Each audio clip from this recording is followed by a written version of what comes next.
Entonces, pues este taller busca presentarles un poco qué es la etnografía, cómo funciona, ¿no? Algunos tips sobre cómo hacerla, en dónde encontrar información, en qué contexto se puede utilizar. Todo esto desde el trabajo que he hecho, como les decía, en mi tesis doctoral. Mi tesis está relacionada con la experiencia turística de las mujeres que viajan solas en Colombia. Y al ser, digamos, un trabajo tan amplio, ¿cierto? Y con una población objetivo tan difícil de encontrar en un solo lugar, pues es por esa razón que aparece la etnografía como un enfoque muy pertinente y que aporta muchos elementos a la investigación. Entonces, un poquito qué es la etnografía, ¿no? Es, como mencionaba Vladimir, es una ramita o es una nueva hija de la etnografía. Básicamente lo que se hace es tratar de identificar comunidades de redes sociales e internet y hacer una serie de indagaciones en este tipo de comunidades. Se puede aplicar, digamos, en diferentes tipos de investigaciones, ya sea relacionadas con interacción social para un fenómeno específico como el que yo trabajo, o por ejemplo, para hacer estudios de mercado, que es otra de las aplicaciones, digamos, más frecuentes hoy en día. Y para entender un poco cómo funciona todo esto, me parece a mí muy interesante la aproximación de Thomas Friedman. Es un autor estadounidense que en 2016 publicó un libro que se llama The Age of Accelerations. Y básicamente él propone que actualmente nosotros tenemos como tres elementos que son, digamos, los que nos van a permitir a nosotros entender cómo funciona el mundo ahora y cómo va a funcionar en los próximos años. Entonces, el primer elemento es la ley de Moore. Y la ley de Moore básicamente nos dice que más o menos cada 2 años hay un avance tecnológico, es decir, se duplica la capacidad de procesamiento de los microchips y eso hace que tengamos computadores y dispositivos mucho más eficientes y con más capacidad de almacenamiento y de procesamiento de datos. Por supuesto, tenemos el mercado y la globalización. No son fenómenos recientes, pero digamos que la globalización cobra cada vez más fuerza y de hecho lo que estamos viviendo hoy en día es un ejemplo de cómo está de fuerte ese fenómeno, ¿cierto? Es decir, algo que ocurrió en China, en un lugar específico, ha terminado cambiando la dinámica en casi todos los países del mundo y tiene al planeta entero trabajando, estudiando y haciendo todo desde su casa. Eso es un ejemplo clarísimo de qué tan globalizados estamos hoy.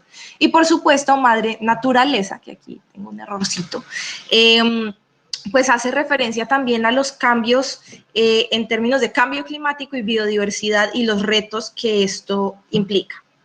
Entonces, en ese contexto, digamos, que nos dice a nosotros cómo estamos hoy en día y cuál va a ser nuestro futuro, ¿cierto? Pensando en esos tres elementos, pues tenemos que entender que existen también unos cambios en la forma en que los seres humanos nos relacionamos, pero también en la forma en que buscamos información, en que integramos comunidades. Los espacios de opinión ya son diferentes a lo que eran hace 50 o 100 años. ¿Cierto? Tenemos lazos afectivos que se pueden tener no solo a partir de la proximidad corporal, sino también a partir de la afinidad que tenemos con personas que pueden estar perfectamente del otro lado del mundo. Y podemos tener un mundo o una vida paralela a través de Internet.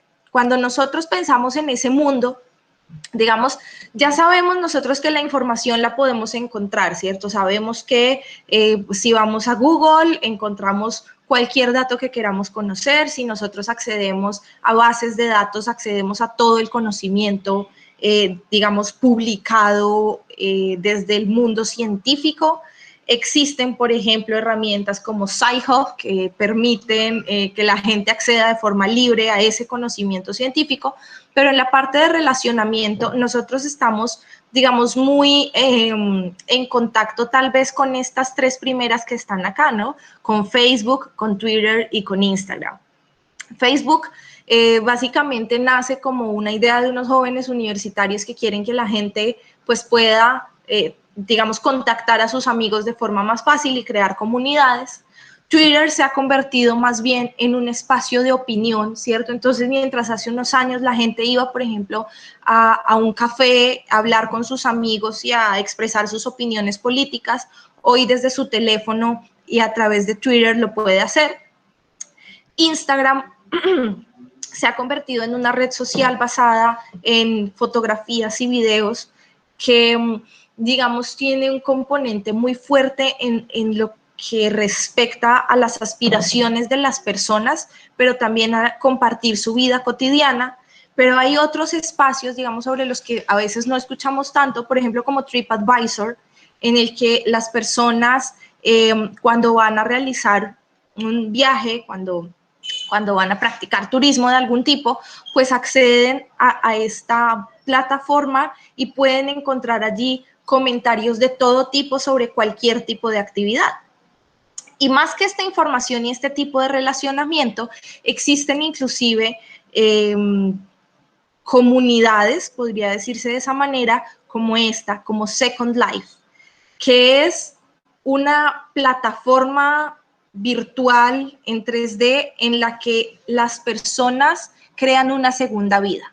No es un juego, no es una red social, es, digamos, un espacio virtual en el que las personas pueden hacer cualquier cosa que quisieran hacer como en el mundo real, pero de una forma, digamos que un poco más sencilla.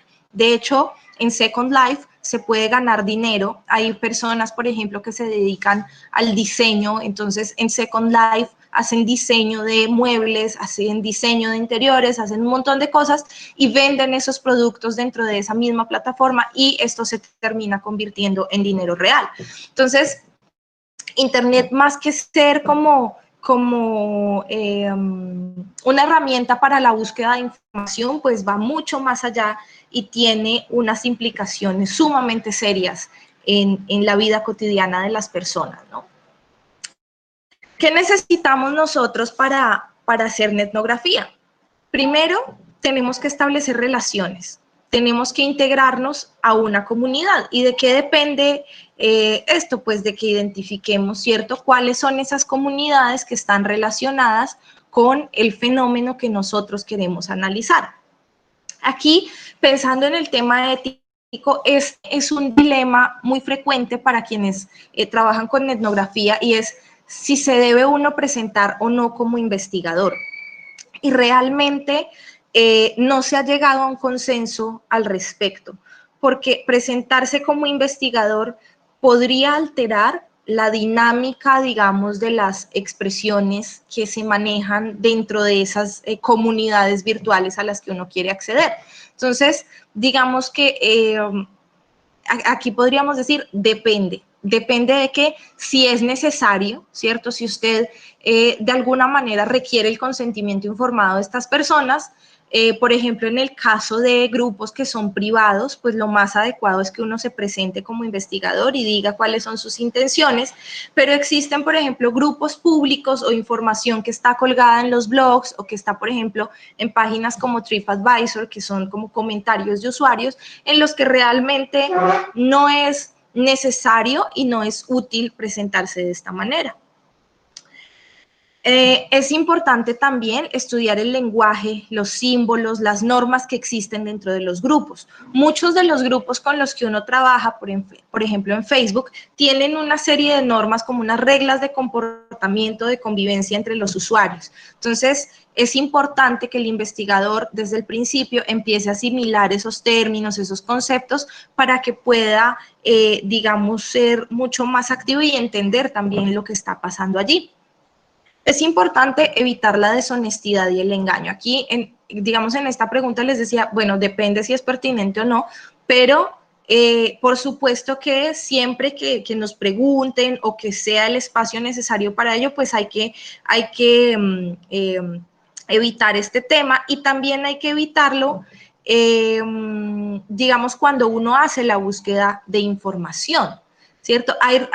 Hay respuestas a preguntas que uno puede hacer que de pronto no son inciertas, ¿no? Esas no son muy dicientes, hay situaciones en las que se requiere que la otra persona esté parcialmente oculta o que de hecho lo está, pero hay otras situaciones en las que es público el nombre de la persona y otros elementos, entonces uno como investigador pues tiene que velar también por la protección de esa identidad de la persona y debemos tener en cuenta que la investigación desde esta aproximación nos permite acceder a expresiones libres y sin tapujos de opiniones, intenciones y demás de las personas. Así que también un poco el manejo de esa información que llega va a ser bastante importante.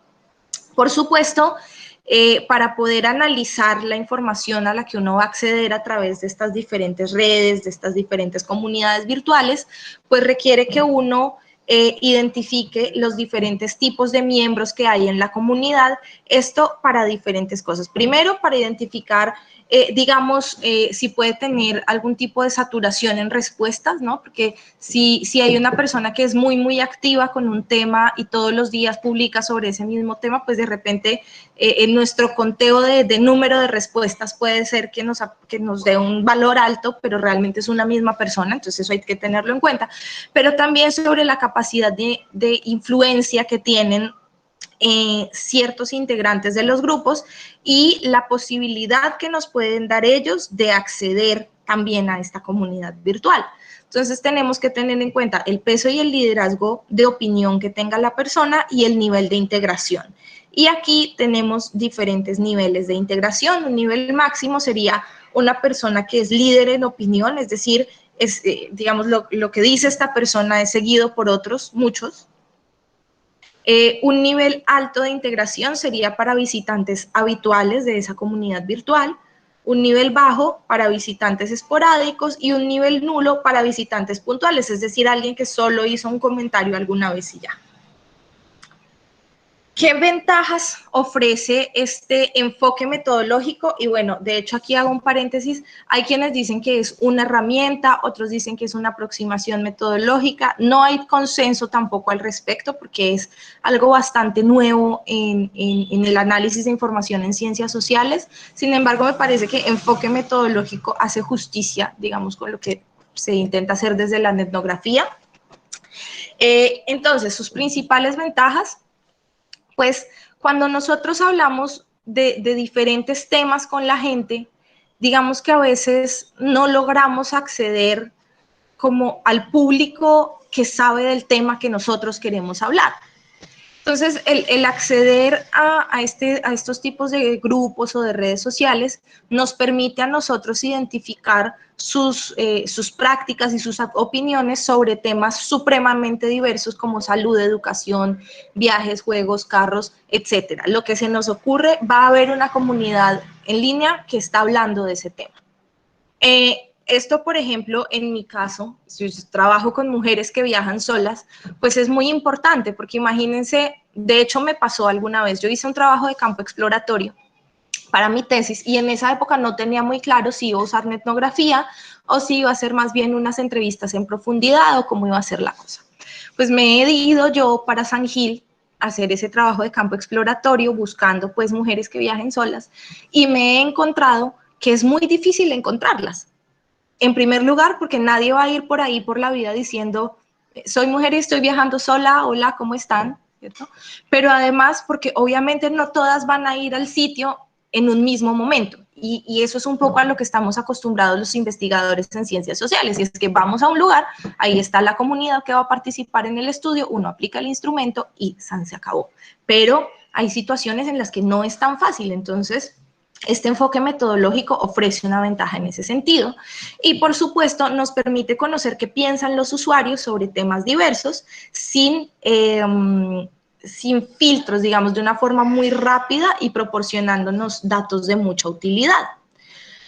Nos permite superar limitaciones espaciotemporales porque podemos cubrir áreas mucho más grandes, es decir, podemos analizar fenómenos a una escala regional, nacional o global, y también nos permite superar limitaciones de tiempo, porque, digamos, en este ejemplo de mi trabajo, si yo quisiera hacer un muestreo donde tuviera una buena cantidad de participantes, me tomaría tal vez un par de años poder acceder a todos y, por supuesto, muchos recursos.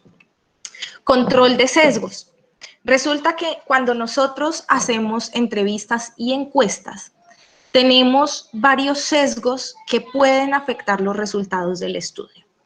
El primero es el comportamiento estratégico. Entonces, con el comportamiento estratégico, lo que puede pasar es que dependiendo de la institución de la que uno va a hacer el estudio o la investigación, pues las personas pueden responder de cierta manera pensando que van a obtener un beneficio. Por ejemplo, si yo voy a hacer un estudio del DANE y voy a aplicar una encuesta y resulta que le digo a la gente, bueno, esta encuesta se realiza en el marco de no sé, las ayudas que quiere dar la gobernación del Meta para la época de coronavirus, pues es muy probable que la gente, por ejemplo, me reporte menos ingresos de los que realmente tienen o más dificultades en la apertura de sus negocios. En fin, las personas tienen una estrategia.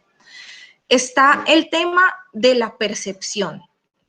Y esto, digamos que está relacionado con qué tanto conoce la persona el fenómeno sobre el que se le está preguntando. Y a veces puede pasar que uno calcula su muestra, identifica la población objetivo, pero es realmente muy difícil acceder a individuos que realmente conocen sobre esto y pues digamos, si no están cercanos al fenómeno, pues la percepción que nos van a revelar en las encuestas o las entrevistas, pues no tiene nada que ver con lo que estamos estudiando. También está el sesgo de la complacencia. Entonces, cuando nosotros estamos en campo y estamos haciendo una investigación, a veces la gente nos responde lo que nosotros queremos escuchar. Y esto pasa mucho, por ejemplo, cuando hacemos trabajos en ciencias ambientales, cuando le preguntamos a la gente sobre gestión de residuos, sobre disposición a pagar por la mejora de un servicio ecosistémico, temas de este estilo, pues la gente nos responde lo que nosotros queremos oír porque saben que somos investigadores, que queremos escuchar este tipo de cosas como de comportamiento amigable, pero realmente no es tan cercano a su percepción real.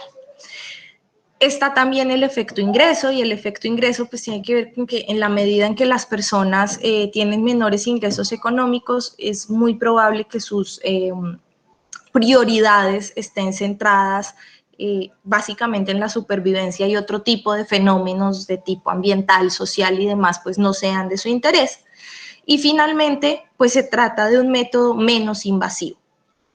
Como les decía, también es un método costo eficiente porque nos reduce los costos asociados al desplazamiento de los investigadores. Si yo fuera a hacer mi trabajo de mujeres que viajan solas por Colombia, imagínense yo tratando de recorrer los principales lugares visitados en el país y tratando de estar allí el tiempo suficiente como para poder acceder a las participantes. Sería bastante costoso. ¿Qué características tiene? En primer lugar, es un método naturalista, es decir, sigue las expresiones sociales de la gente así, tal cual como aparecen en línea. Eso, digamos, pensando en lo de los sesgos que les acabo de presentar. Es inmersiva, es decir, el investigador logra comprender de una forma más profunda y más comprometida el fenómeno que está analizando, porque se involucra directamente con ese fenómeno y participa de esas comunidades virtuales. Es descriptiva porque busca transmitir la riqueza de la realidad contemporánea. ¿Esto qué quiere decir?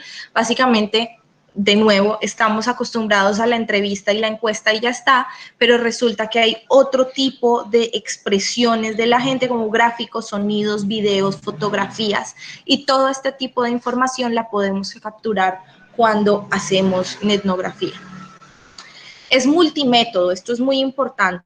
Esto quiere decir que podemos triangular este enfoque metodológico con otras alternativas para hacer, digamos, estudios mucho más robustos. Entonces, no nos quedamos únicamente con lo que encontramos en estas comunidades virtuales, por supuesto, sino que lo podemos combinar con otros métodos y con otras herramientas. Entonces, además de etnografía, uno puede hacer algunas entrevistas en profundidad, algunas encuestas, algo de videografía, y así tener, digamos, mucha más información para abordar ese fenómeno.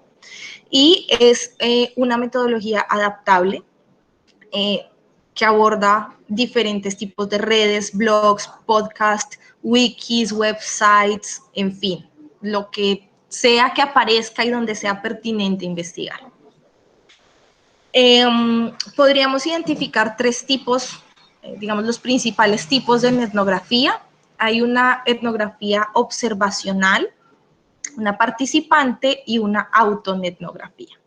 La etnografía observacional básicamente implica que el investigador no se vincula como tal a las comunidades online o a los grupos que encuentra en la web, simplemente accede y ojea la información que está allí, es decir, digamos que analiza lo que está allí publicado, pero no comenta y no interactúa.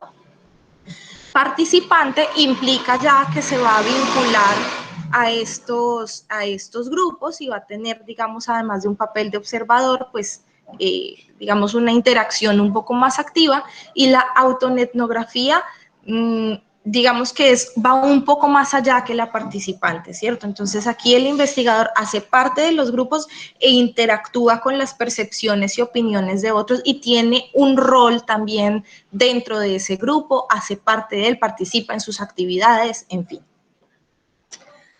Y bueno, ahora sí, un poco de cómo se aplica y aquí les voy a mostrar un poco, digamos, a partir de lo que he hecho con mi tesis doctoral. Entonces, estos son como algunos pasos. Paso 1, obviamente, es la definición del objeto de estudio. Luego de que definimos el objeto de estudio, pues empezamos a buscar las relaciones y los tipos de comunidades, así como las necesidades de información.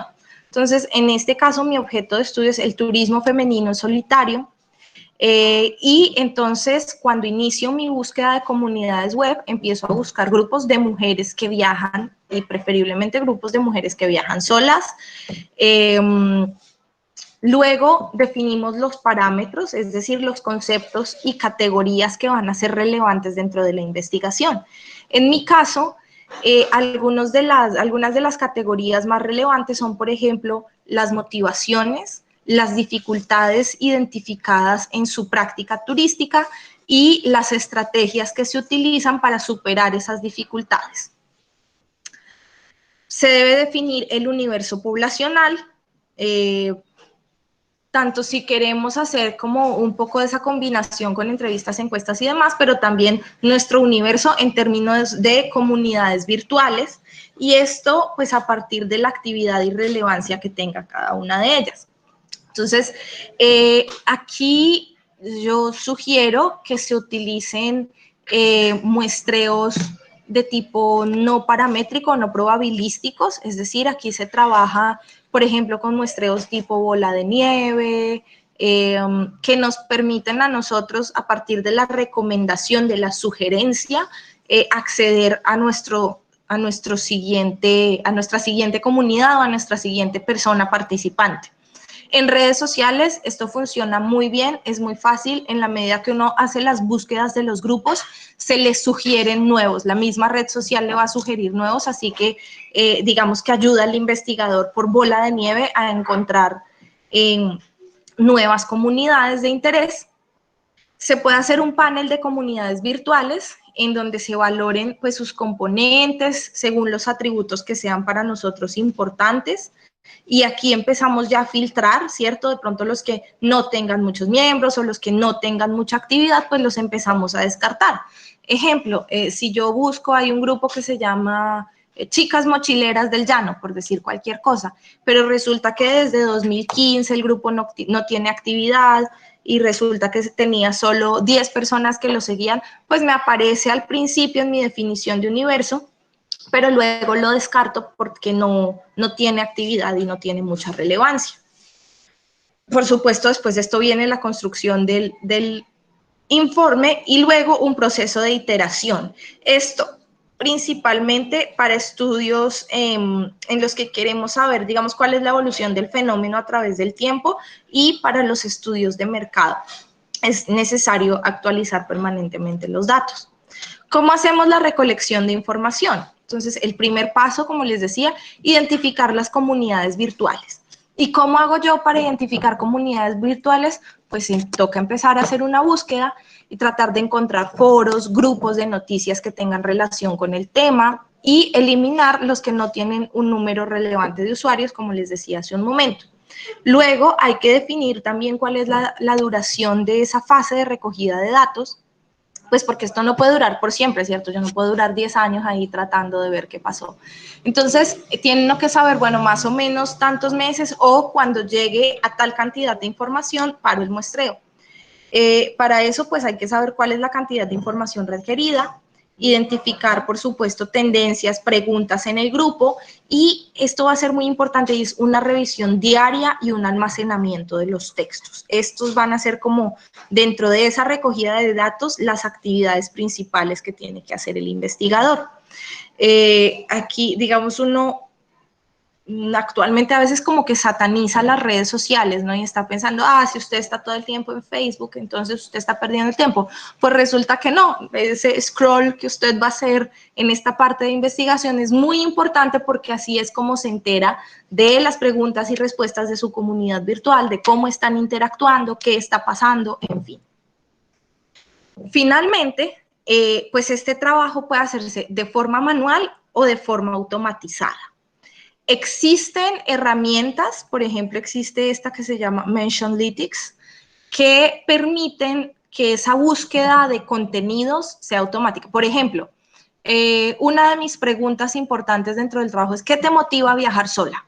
Yo podría utilizar esta herramienta para que, en vez de que me toque a mí acceder a los grupos y hacerlo de manera manual, esto automáticamente me buscara en red los comentarios asociados al tema. Esto puede tener un margen de error que está relacionado con tema de redacción y con tema de contexto, porque pues de repente esta herramienta pues busca, ¿cierto?, todo lo que está en línea, y de pronto aparece la frase, pero no tiene nada que ver con lo que yo estoy estudiando. Sin embargo, puede ser muy útil.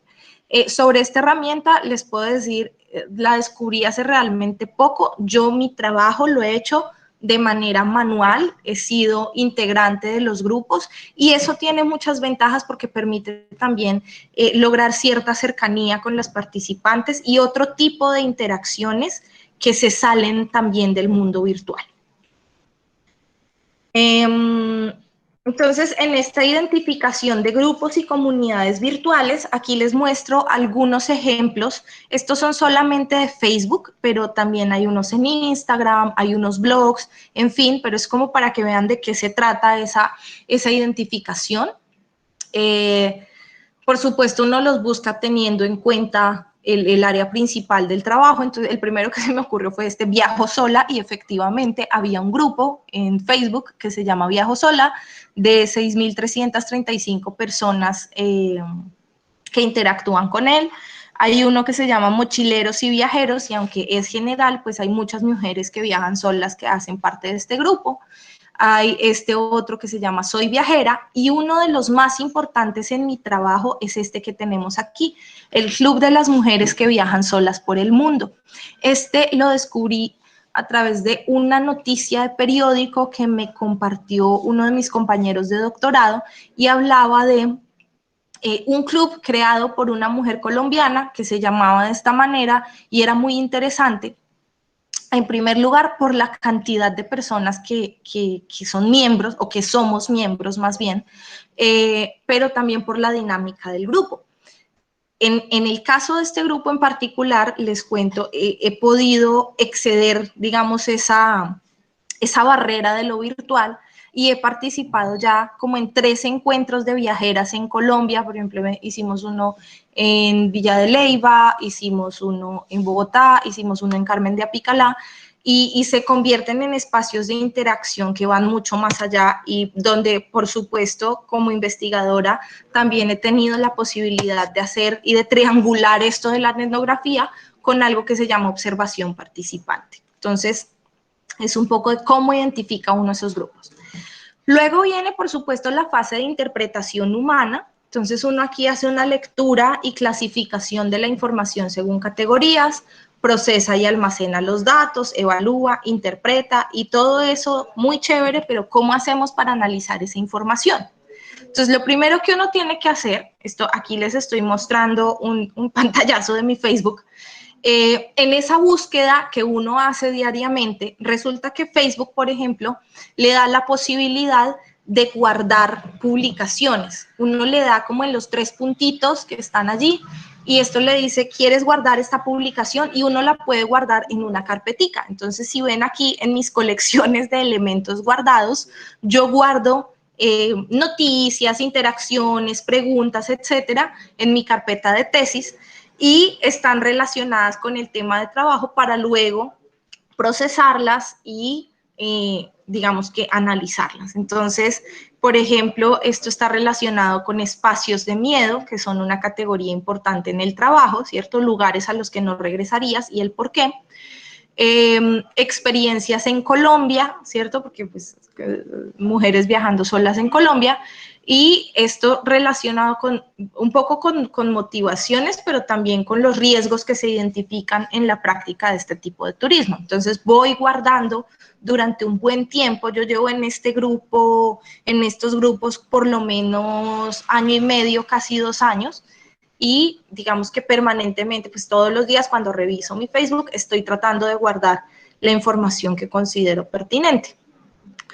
¿Cómo la proceso? Pues empiezo también a identificar dentro de esto que guardo algunas de las categorías relevantes para mí. Entonces, como les decía, una de mis categorías importantes es la motivación. Entonces, preguntas como esta tienen que ver con la motivación y empieza uno a encontrar los comentarios de la gente. Esos 258 comentarios se convierten para mí en 258 respuestas relevantes para esa pregunta que luego voy a tener que analizar.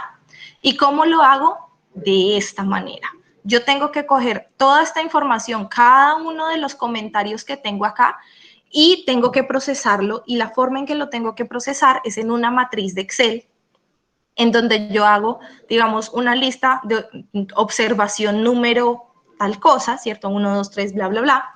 El nombre de la persona, de dónde saco ese nombre, pues del comentario que hace. Y el país, en algunos casos, está escrito allí en el comentario, cuando no, pues dejo el espacio en blanco. Y aquí está el código, la categoría que es relevante para mí, entonces, ¿por qué viajas sola? Y aquí todas las respuestas. ¿Por qué está configurado de esta manera? En primer lugar, ¿por qué en Excel? ¿Y qué significan todos estos matachitos que están aquí arriba? En Excel, porque va a ser mucho más fácil hacer la importación de los datos cuando vaya yo a hacer mi fase de análisis en un software. Y estas cositas que vemos aquí son la forma en la que el software me pide a mí configurar la información para leerla de cierta manera. Y entonces, ¿cómo así? ¿Cómo es esto y yo cómo lo trabajo? Entonces, para analizar esa información que nosotros recopilamos en esas comunidades web, pues vamos a usar el análisis de contenido y del discurso, que son, básicamente son, digamos que enfoques que se utilizan en ciencias sociales para analizar las comunicaciones de las personas, se utilizan mucho para entrevistas en profundidad, pero también para texto. ¿Cuáles son las diferencias que hay entre estas dos cositas? Básicamente, el análisis de contenido se describe como un enfoque en el que se tratan de contar las recurrencias de las palabras, es una aproximación más bien cuantitativa a esos datos cualitativos que se recopilan, mientras que el análisis del discurso busca ver cómo emergen ciertos tipos de respuestas en esos contenidos escritos que nosotros analizamos. ¿Qué tipo de información se puede analizar? Cualquier tipo de información escrita, pero también se puede analizar videos, imágenes, audios, en fin, todo tipo de información se puede analizar aquí. Y ¿cómo se va a clasificar? Pues según categorías y códigos que nosotros construimos. Puede ser de forma previa al inicio de la recopilación de información, pero también se pueden agregar categorías adicionales en la medida en que avanza la investigación. ¿Y cómo lo hacemos? Podemos hacerlo a mano, como se hacía hace muchos años, pero lo más adecuado hoy sería hacerlo utilizando un software. El que yo utilizo se llama Atlas T, que es este que es un pantallazo de Atlas T, pero existen muchos más. De hecho, existen software de código abierto para trabajar con análisis de contenidos del discurso. Creo que R también tiene un código allí que sirve para hacer esto, pero como les digo, el que yo utilizo y que conozco es Atlas-T. Yo utilizo la versión 7.0. ¿Qué hace Atlas-T con esa información? Pues resulta que veníamos de esta matriz que tengo acá. Yo importo mis datos a Atlas-T y esto me va a permitir a mí crear una serie de códigos que digamos que son como las categorías importantes dentro del trabajo. Entonces, fíjense, por ejemplo, aquí, rutina dentro del viaje, preparación, beneficios, importancia, modelos a seguir, dificultades, retos, percepciones, experiencias, estrategias, en fin, por supuesto, después empieza uno a vincularlas y aquí tendríamos los comentarios para cada una de esas categorías. ¿Cuál es el paso siguiente? Bueno, uno empieza a construir redes semánticas, por ejemplo, para identificar relaciones entre esos códigos o subcategorías que surjan a partir de esto que se está analizando. Yo en mi trabajo, digamos que voy en esta fase, entonces hasta aquí es hasta donde les muestro cómo va la cosa, pero es para ver un poco en qué resulta toda esa recopilación de información. Por supuesto, hay que reconocer que existen algunos retos relacionados en primer lugar con el tema de la ética. Hay afirmaciones que se hacen en un contexto específico y cuando uno saca un fragmento de texto de la respuesta de alguien, pues de alguna manera está sacando de contexto esa afirmación que la persona hizo. También hay un reto en términos del tema del consentimiento informado que ha aparecido en los últimos años como un componente muy importante dentro de las investigaciones y aquí se dificulta mucho porque uno cómo le va a decir a esos millones de usuarios que va a usar su respuesta. Sin embargo, hay autores que dicen, mire, si está en una red social y esa red social es pública, pues quiere decir que esa persona en el momento en que hizo su publicación dio su consentimiento informado para que eso se viera y ajá, o sea, de ahí para adelante lo que se publica en red ya es de uso y de dominio público. Está, por supuesto, el tema de la fiabilidad, ¿no? De qué tan auténticos son los datos a los que uno está accediendo, cómo se manejan, la autoría de esos datos. De repente hay opiniones o hay blogs o hay diferentes tipos de contenidos que uno de pronto utiliza y resulta que eran autoría de otra persona, pero de donde uno lo sacó, esa persona lo había sacado de la otra persona. Es muy difícil el tema, por ejemplo, de acceder a información demográfica que es necesaria en algunos tipos de estudio, por ejemplo, en estudios de mercado y así, porque pues no está disponible esa información en línea. En este escenario, por eso es importante utilizar métodos complementarios y si uno requiere información adicional relacionada con, digamos, con aspectos socioeconómicos, pues puede aplicar instrumentos como una encuesta, por ejemplo. Eso es parte de lo que yo he hecho. Yo, además de etnografía, hice algunas encuestas y entrevistas en profundidad a mujeres del club de mujeres que viajan solas. De hecho, hice algún trabajo de estos dentro de los encuentros nacionales.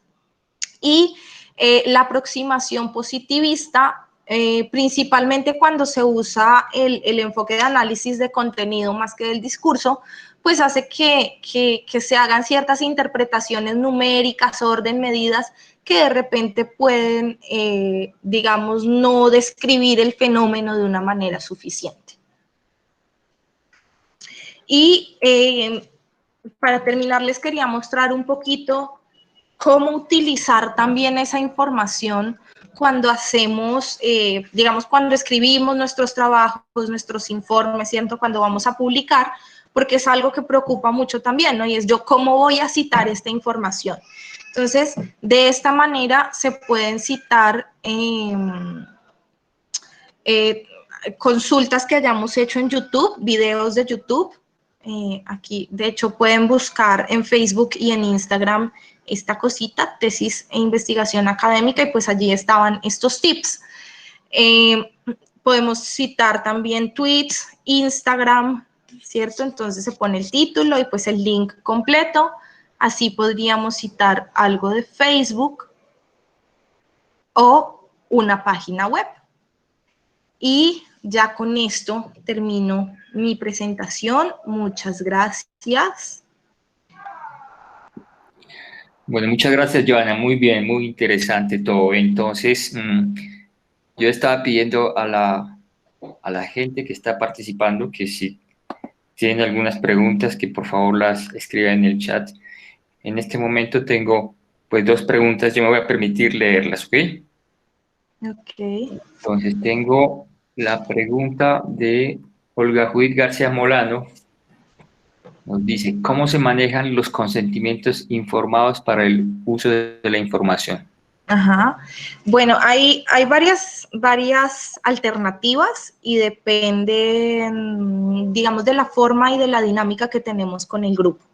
Como les decía, digamos, la primera premisa sería la que les decía hace un momento, ¿no? Si está en un grupo público esa información, es de dominio general y podríamos utilizarla porque pues ya está ahí, o sea, no hay restricción. Sin embargo, en otros escenarios se pueden hacer dos cosas. Por ejemplo, en el Club de las Mujeres que Viajan Solas, que es en el que yo he participado de forma bastante activa, pues por ser un club creado por una colombiana y donde participamos colombianas, desde el principio yo establecí contacto con la administradora del grupo, que se conoce como la embajadora del club en Colombia, y le dije cuáles eran mis intenciones al participar en este club.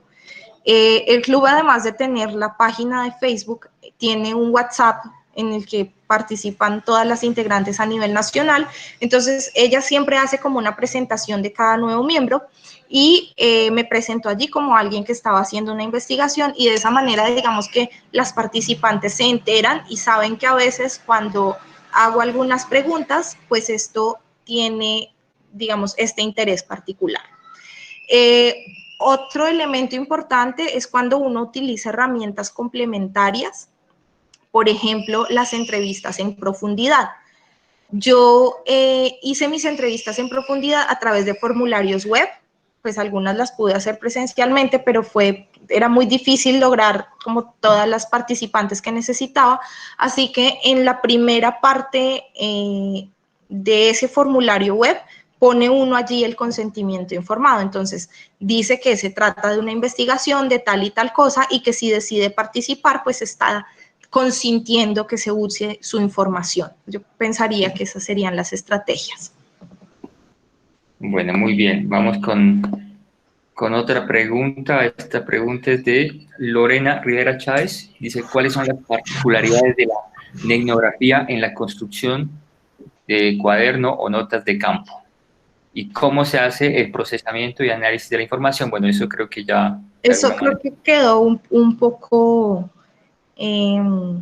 pues, en donde les contaba, ¿no? Un poco sobre cómo funciona Atlas T.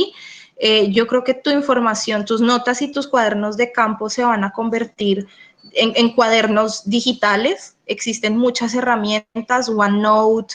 Yo utilizo otra que se llama, ahí se me olvidó, ya les digo que la tengo aquí. Utilizo un blog de notas que tengo en el teléfono, entonces cada vez que aparece algo, pues allí anoto, y el guardado de Facebook, pues que es como mi cuaderno de lo que va apareciendo allí. Bueno, Lorena María Alarcón Aranguren nos pregunta, ¿qué estrategias pueden implementarse si se desea trabajar con poblaciones vulnerables, adultos mayores, entre otros, que tienen limitaciones en la interacción en el mundo virtual? Ok, bueno, esa es una pregunta bien interesante. Uno suele como a veces, no sé si el término sea adecuado, pero a veces como infantilizar algunos tipos de población o a veces pensar que tienen menos acceso del que uno se imagina a ciertas cosas. Y actualmente, si nosotros lo pensamos bien, casi todo el mundo, por población vulnerable que sea, tiene acceso a un smartphone. La mayoría de personas tienen uno. No digo que tengan el último iPhone, pero tienen un smartphone de cualquier tipo. Y eso nos permite a nosotros acceder a este tipo de población. Lo mismo pasa con los adultos mayores. Yo conozco gente de 95 años que está activa en Facebook, que usa WhatsApp perfectamente, pero por supuesto esto va a depender del tipo de comunidad en particular con la que uno va a trabajar. Yo creo que, digamos, las posibilidades dependen del diseño metodológico y de la posibilidad que esa población tenga. Entonces, desde el principio no hay que cerrarse y pensar como que no van a poder participar en un estudio de etnografía, pero a veces hay que ver si realmente es pertinente utilizarla o si mejor utilizamos métodos convencionales, porque va a ser mucho más difícil que trabajen ellos con esta herramienta que con otras diferentes. Focus group, entrevistas en profundidad, en fin. Ok, vamos con la pregunta de Juanse de Rojo. Dice, ¿qué otras investigaciones con estos métodos conoce la autora, aplicadas al entorno colombiano o latinoamericano? Ok, bueno, de hecho yo les compartí un par de artículos en los que se aplica esto. En Latinoamérica se utiliza mucho para estudios de mercado. Si ustedes piensan, por ejemplo, una red social como Instagram, hoy en día es, digamos que el escenario en el que muchos emprendedores dan a conocer sus productos y hacen que surjan sus negocios, así que se convierte en un escenario propicio para hacer estudio de mercado, porque allí además aparecen los comentarios de los usuarios, ¿no? También en investigación, digamos, propiamente dicha, existen estudios, no tanto en Latinoamérica, más bien en Europa y en Asia, en donde se trabaja, por ejemplo, con turismo. He visto estudios relacionados con el análisis de la calidad de los servicios turísticos, con temas de restaurantes, y se ha utilizado en unos 4 o 5 estudios sobre mujeres viajando solas en Asia y en Europa. En eso es donde lo he encontrado. Bueno, muy bien. Rural EPG nos pregunta, perdón, Rural no, Luz Nelly Rodríguez Ávila, buenas tardes. ¿Para su análisis tiene una cantidad o muestra de población? Como les decía, aquí usamos métodos de muestreo no probabilísticos, no paramétricos. Esto quiere decir que no calculamos una muestra a partir de un universo poblacional porque desconocemos el universo poblacional y no tiene mucho sentido tampoco decir necesito conseguir 100 mujeres. Lo que importa es la calidad de la información que pueden ofrecer esas personas. Por eso trabajo con un tipo de muestreo que se llama bola de nieve, en donde accedo a personas que conocen mucho del tema y ellas me recomiendan otras y así voy ampliando mi muestra.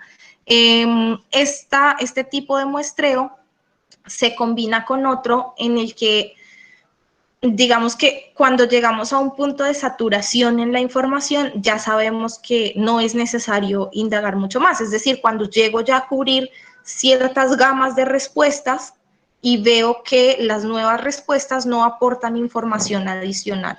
Pero esto, por supuesto, depende mucho del criterio del investigador. Bueno, muy bien. Vamos con Antonio Vieira. Nos pregunta, lidiar con la ética y sus aspectos legales, ya que se utilizarán datos de personas, imágenes, videos. Sí, eso es una pregunta bien interesante. Digamos que, bueno, hay mucha información web, imágenes y demás, que encontramos en línea y que dice allí Creative Commons y que quiere decir que lo puede utilizar cualquier persona y ahí no tenemos ningún inconveniente. Sin embargo, en otros casos que utilizamos, digamos, para nuestro análisis, datos, videos, audios, etcétera, yo pensaría que lo que debe hacer el investigador es procesar esto, pero en sus resultados no es necesario que revele la identidad de las personas. Es decir, cuando yo construyo mis análisis y mis matrices y mis redes semánticas y demás, lo que va a aparecer allí es comentario 1, comentario 2, comentario 3. Yo no tengo por qué poner esto fue lo que dijo Peppa Pig y esto fue lo que dijo María Josefa, ¿cierto? Simplemente individuo 1, individuo 2. Ya, pues obviamente dentro de mi investigación, dentro de mis cosas, yo sé quién puso cada cosa y lo analizo, pero en lo que se publica no es necesario revelar la identidad de la persona. Y en el caso de las imágenes, digamos que estemos trabajando vía web es muy útil, porque simplemente podríamos escribirle a la persona y preguntarle, mira, estoy haciendo un estudio de tal cosa, puedo usar tu fotografía que publicaste tal día, ¿me lo permites? Te doy los créditos y ya está.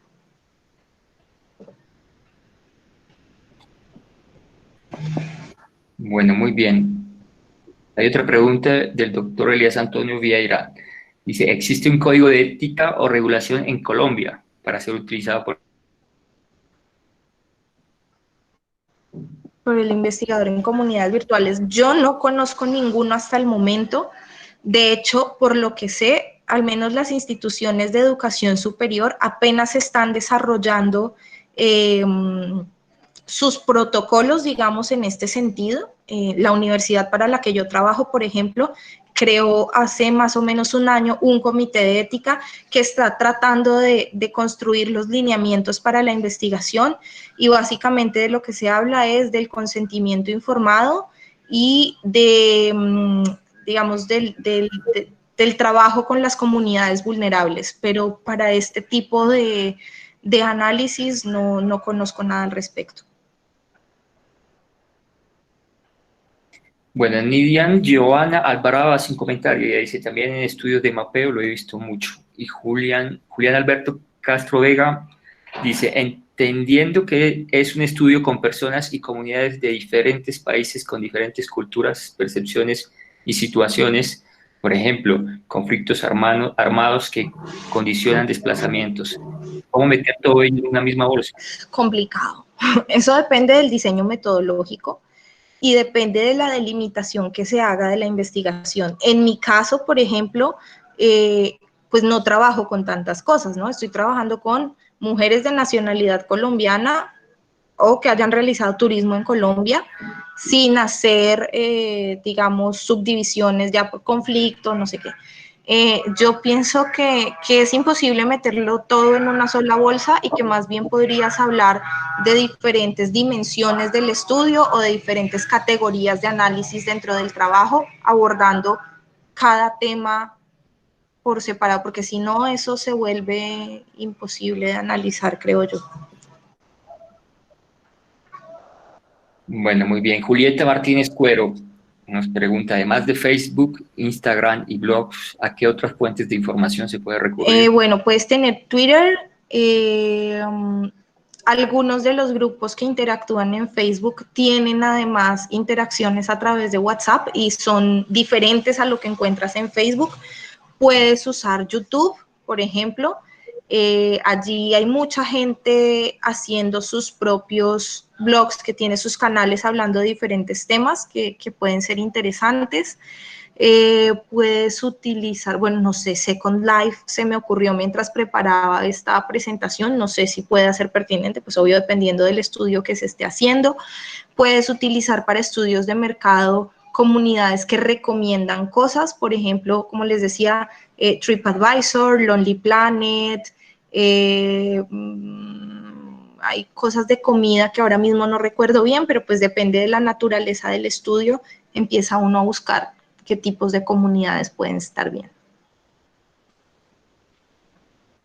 Bueno, Castro Pacheco suma Julieta. Nos dice, ¿cómo consideras que se debe realizar el acercamiento a comunidades locales rurales que aún no están conectadas o manejan redes, escasamente WhatsApp, en estos tiempos de pandemia? Yo pienso que en estos casos es muy importante que uno tenga primero un contacto directo con la gente. Digamos que la estrategia que normalmente utilizo en este tipo de investigaciones es primero hay que acercarse al líder de la comunidad, es decir, presidente de junta de acción comunal u otro líder que tengan, si son varios, pues con esos varios, y hay que hablar con ellos sobre la naturaleza de la investigación, los propósitos que se tienen y el alcance que eso va a tener para que no se generen expectativas digamos, fuera de lo que uno como investigador va a poder hacer. Y luego hay que hacer contacto directo con la comunidad, porque no puedes llegar así como de la nada y hola a través de WhatsApp, eso ahí no va a funcionar. Esto pues sí depende un poco del tipo de población con el que uno va a estar trabajando, y la interacción directa es importante. También yo creo que son más bien métodos complementarios. Ya después de que se haya aclarado esto y que uno haya establecido el contacto con esa comunidad, y que sepan ellos cuáles son las intenciones, cuáles son los propósitos, cuál es el alcance y todo lo demás, pues ahí sí puedo utilizar la conexión virtual para hacer cosas con ellos, para, no sé, para hacer talleres, proyectos de intervención, guías, trabajo conjunto. Hay muchas comunidades rurales en Colombia que, por ejemplo, participan haciendo monitoreos biológicos y entonces usan WhatsApp para compartirle los datos a los investigadores que están en las oficinas haciendo los análisis. Entonces, digamos que allí también hay que ser creativo y saberlo hacer, pero número uno, contacto directo con la gente. Bueno, muy bien. Hasta este momento no hay más preguntas, así que yo me voy a permitir hacerte una pregunta, Ivana, ¿sí? Ok. Que va desde la geografía y pues, de la geografía del turismo, ¿sí? Pues yo estaba pensando que este tipo de trabajos es muy interesante, sobre todo en cuanto a dos cosas, por ejemplo, y que están relacionadas y la una resulta de la otra. Entonces, por ejemplo, cuando nos enfocamos en prácticas turísticas, ¿sí? Y yo voy a hablar de una práctica turística en particular, que es la fotografía, ¿sí? La fotografía como práctica turística tiene un origen, o sea, tiene una creación en la historia, pues, del turismo, por supuesto. Es una práctica social, por supuesto, pero pues dentro del turismo se pasa otra cosa, ¿verdad? Se transforma en una práctica turística. Y después hay una difusión, hay una diáspora, ¿sí? Entonces, por ejemplo, uno puede ver cómo o sea, esa práctica genera, o por lo menos no genera, sino que más bien nos permite ver cómo empiezan a emerger nuevos lugares turísticos, ¿no? O sea, a partir, por ejemplo, de el valor de unos precios, ¿sí? Yo voy a explicar un caso particular, digamos, el caso de la piedra del telégrafo en Río de Janeiro, por ejemplo, ¿sí? Que es una práctica turística el tomarse fotografías en esa piedra, ¿no? Pero alrededor de esa piedra, pues no hay hoteles. De hecho, hay que desplazarse alrededor de 2, 3 horas para llegar allá y la gente hace colas de 2, 4 y en verano me imagino yo hasta 5 horas para tomarse una fotografía y poder capturar un momento particular. Y esa práctica tiene origen precisamente en este juego de las redes, ¿no? De lo que la gente empieza a subir y a mostrar y a generar un imaginario que llega a ser tan importante que en un lugar tan mítico, digamos, tan importante del mundo del turismo, ciertas prácticas clásicas empiezan a ser desplazadas por estas prácticas emergentes, ¿no? Que tienen que ver con la fotografía. Entonces, por ejemplo, a mí me parece muy interesante, por un lado, ver esa difusión y por el otro lado, ver el proceso, digamos, de creación de nuevos lugares turísticos, que en este caso, digamos, dentro de una tipología correspondería a lo que el equipo me llama un sitio, ¿no? Porque no hay alojamiento, etc. Digamos que yo veo ahí la efectividad, pero la pregunta va por este lado, digamos, si yo hago un trabajo de etnografía, eh, yo me encuentro en el terreno con ciertas circunstancias, con ciertas, con ciertos incidentes. De hecho, se llama incidentes reveladores en la etnografía clásica, que es cómo el informante juega conmigo, cómo el informante me miente, cómo el informante crea una puesta en escena, ¿sí? Entonces, la pregunta es cómo yo puedo garantizar desde, lo voy a llamar método, ¿sí? Etnográfico, de manera efectiva, que lo que yo estoy viendo y tratando de interpretar no corresponde a un evento de este tipo, ¿sí? Y si corresponde a ese tipo de eventos, ¿de qué manera yo lo podría manejar o lo podría considerar en primer momento y manejarlo, ¿no? Como para que sea una información válida, digamos, en mi investigación. Ok, bueno, eso que tú mencionas es un tema bien interesante y bien discutido en turismo y principalmente en turismo sostenible ahora mismo, porque con la aparición de Instagram principalmente han surgido muchos nuevos lugares turísticos alrededor del mundo, lugares instagrameables, y son esos lugares que se han convertido como en ese sitio que todo el mundo quiere visitar porque aparecen muchísimas fotos en línea. Eh, es interesante cómo se puede investigar sobre ese fenómeno usando la etnografía. Por ejemplo, tú puedes hacer un barrido histórico sobre ese lugar, digamos, hace 10 años, ¿qué tanto se hablaba de eso? Hay, por ejemplo, una herramienta de Google que se llama Google Trends, que te dice a ti, digamos, cuántas búsquedas hubo de un término en los últimos 10, 15 o 20 años y ves cómo ha evolucionado, si se busca más o si se busca menos. Podría ser una búsqueda para el sitio y saber qué ha pasado. Podría ver el tipo de publicaciones sobre ese lugar que había hace unos años y lo que hay hoy y contrastar eso con el número de visitas que se dan. Como decía, yo pienso que este método se debe complementar con otras herramientas o con otros enfoques, pero por ejemplo, en etnografía, tú podrías empezar a analizar comentarios sobre los lugares, digamos, más visitados en ese destino instagrameable y ver qué opina la gente después de su viaje.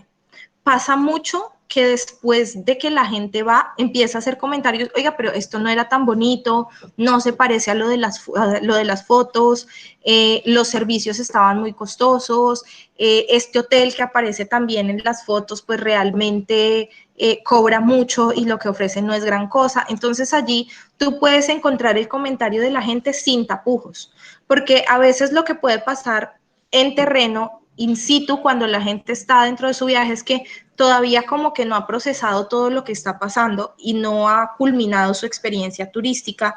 Y digamos que nadie quiere reconocer en el momento que está haciendo el viaje lo mal que la está pasando o que no la está pasando tan bien como había planeado. O a veces la gente simplemente opta por otra alternativa y dice, no, pues me emborracho, al menos la paso rico o alguna cosa. Pero después del viaje es cuando empieza a compartir en diferentes escenarios virtuales su percepción real sobre ese lugar y yo pienso que ahí hay cosas muy interesantes para explorar.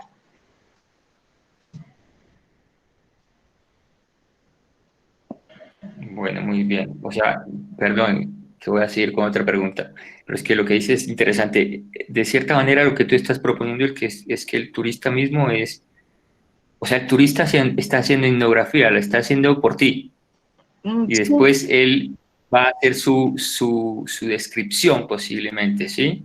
Que te Uh-huh. la va a poner a disposición y de cierta manera lo que él está generando es, bueno, pues lo que nosotros podemos llamar un relato, es una base de datos de donde tú vas a tratar de capturar la información. Uh-huh. Exacto. No quiere decir Que que tú reemplace, por ejemplo, la observación participante, pero sí puede brindarte información más real que la que podrías encontrar en campo si vas y entrevistas ese mismo turista en ese lugar, porque puedes tener un sesgo de complacencia, por ejemplo. O sea, a esa persona le da pena decir todo lo que estuvo mal y te dice, no, pues sí, estuvo más o menos bien, el lugar está chévere, pero de repente en estos espacios de interacción virtual va a decir realmente lo que está pensando porque no tiene ese sesgo, ¿no? No tiene otra persona al frente como que diga, ay, no me da pesar decir esto o algo así. O sea, de cierta manera se estaría construyendo, por ejemplo, por medio del turista, su experiencia, su relato, un puente entre el investigador y el objeto de estudio. Y lo que tú llamas ahorita sería como unos sistemas de control, más o menos, como para evitar el sesgo. O Uh-huh. bueno, cierto sesgo, ¿verdad? Bueno, Sí, aquí creo que podría. tengo otra pregunta. Dice, de Rural FG, dice, bueno, de acuerdo a tu presentación, la etnografía se puede utilizar en diferentes tipos de investigación. ¿Se podría hablar de una etnografía geográfica o cuál sería el elemento diferenciador desde la geografía?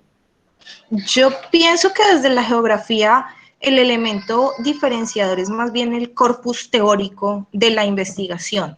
De la misma forma en que en geografía humana usamos la etnografía como un enfoque metodológico, pues la etnografía se puede utilizar de la misma manera. Me parecería un poco forzado hablar de una etnografía geográfica, porque pues la etnografía es simplemente algo que vamos a incorporar. Entonces, más bien es ese corpus teórico que quede sólido desde la geografía y el porqué de la investigación desde allí, lo que se debe usar como enfoque diferenciador. Etnografía es simplemente una herramienta, una aproximación para nosotros poder capturar esa información y para poder analizarla, pero es nuestro propósito, el propósito de la investigación, lo que nos va a decir a nosotros qué hacer con esos datos. Bueno, muy bien. Una aclaración. Rural EPG es la profe Nora Carvajal Sánchez. Hola, profe. Vamos con Julio César Rodríguez Dorantes. Dice, para el caso de quienes estudiamos las percepciones, emociones e imaginarios sociales, ¿cómo hacer el análisis a través de la metodología virtual de etnografía?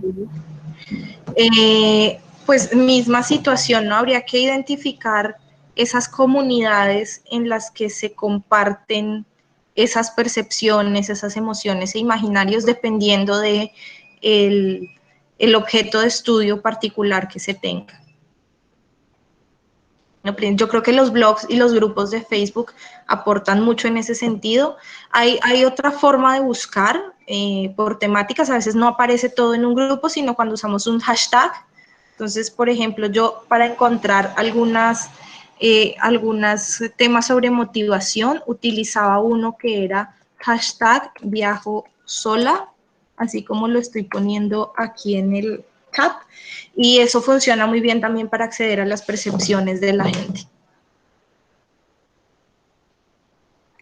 Bueno, muy bien, Joana, muchas gracias. Yo creo que ya no hay más preguntas, entonces, pues yo quiero, de parte de la revista Perspectiva Geográfica, pues agradecer a todos por que es un gran e importante número de personas que respondieron la invitación, agradecerle a Joana pues por tan amplia discusión sobre el tema, pedirte pues si quieres decir algunas palabras finales y también decirle a la profe Nora si quiere ya cerrar el evento.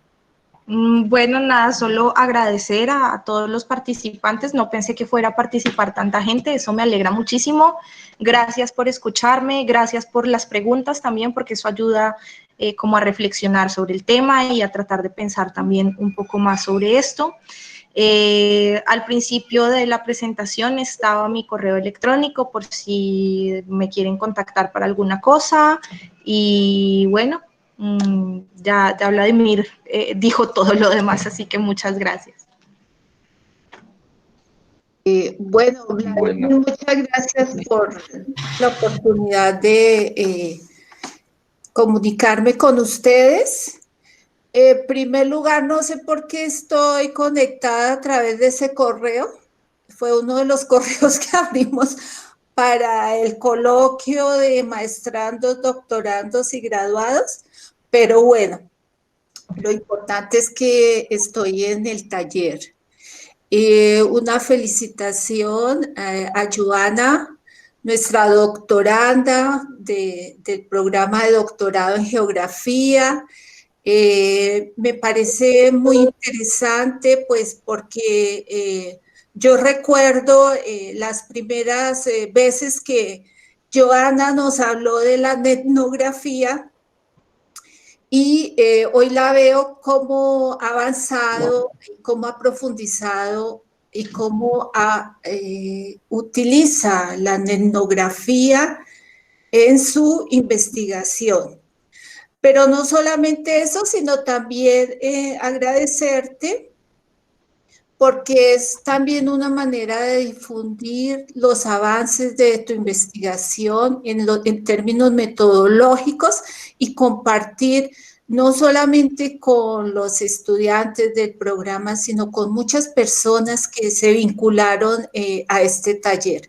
Y por supuesto agradecer a Vladimir esta idea que tuvieron desde la revista Perspectiva Geográfica para la realización del taller y a todos nuestros participantes De nuevo, un saludo especial al doctor Elías Antonio Vieira desde Brasil y por supuesto a todos nuestros profesores, estudiantes y a todas aquellas personas que vienen de diferentes partes del mundo y que se unieron al taller. Muchas gracias y buenas tardes para todos.